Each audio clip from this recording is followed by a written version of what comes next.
আসসালামু আলাইকুম। আজকে করব কিছু রুই মাছের ভর্তা।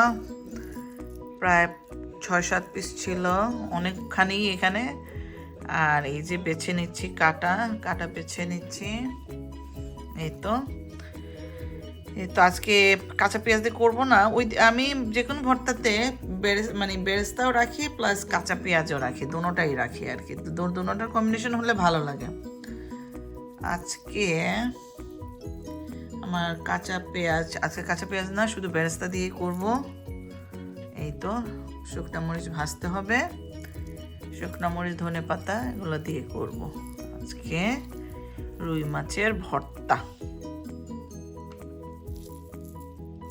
এই যে দেখাচ্ছি কি কি দিচ্ছি। কাঁচা মরিচ অনেকখানি, একটু কি বলে যে রেড পেপার ক্রাশ, যেটা আমান স্টপ বাবা, আস্তে।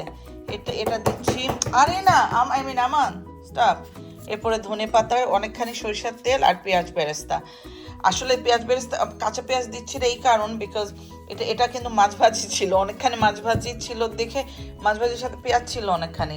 আর সত্যি কথা যেটা অনেক আলসেমি লাগতেছে, এই জন্য আমার ইচ্ছাও করতেছে না কাটাকাটি করার জন্য। এই তো যাই হোক, এখন আমি এগুলা মাখিয়ে একসাথে করি। আর এটাতে ঢালবো না, আমি এটাই এখানে ঢেলে দিচ্ছি। খুব বেশি মাখামাখির দরকার হবে না। এই তো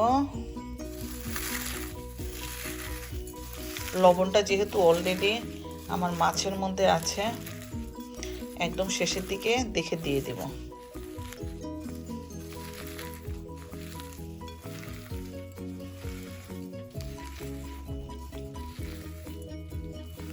অল্প একটু তেল দিলাম, কি বলে লবণ দিলাম। আমি ফোনটা রেখে একটু টেক্সট দেখলাম। আমার মেয়ে গেছে মসজিদে, আমার একটা করছে যে আজকে ফুচকা খাবে। এখন তার জন্য একটু ফুচকা রেডি করব। এটা ভালো করে মাখিয়ে নিচ্ছি। আমার ছেলে আমার পাশে বসা অপেক্ষা করতেছে কখন হবে আর সে কখন খাবে। এখন তেলটুকুন দিয়ে দিব। এখানে লাইটটা মনে হয় একটু কম, যাই হোক।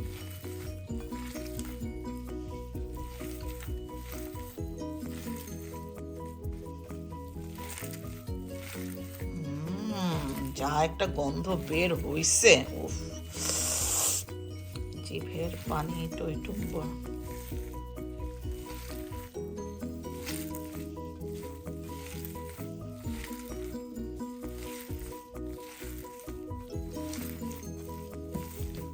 এটা কত না মাম্মা, দেখি একটু খেয়ে দেখি। Oh my goodness. Oh my goodness, so good. মাশাআল্লাহ, so good. আজকে লেবু নাই বাসায়, না হয় একটু লেবু চেপে দিতাম, আরো ভালো লাগতো।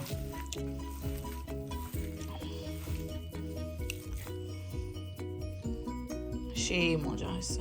গেল আমার সুস্বাদু রুই মাছের ভর্তা। কাঁচা মরিচ, ধনে পাতা, পেঁয়াজের বেরেস্তা, টালা পেঁয়াজও ছিল, তারপরে মরিচের গুঁড়া, শুকনো মরিচের গুঁড়া। এই তো মাশাআল্লাহ, আমি খেয়ে দেখছি, অনেক অনেক অনেক সুস্বাদু হয়েছে। এই তো আমার ছেলে পাশে বসে আছে খাওয়ার জন্য, সে অনেক পছন্দ করে মাছের ভর্তা।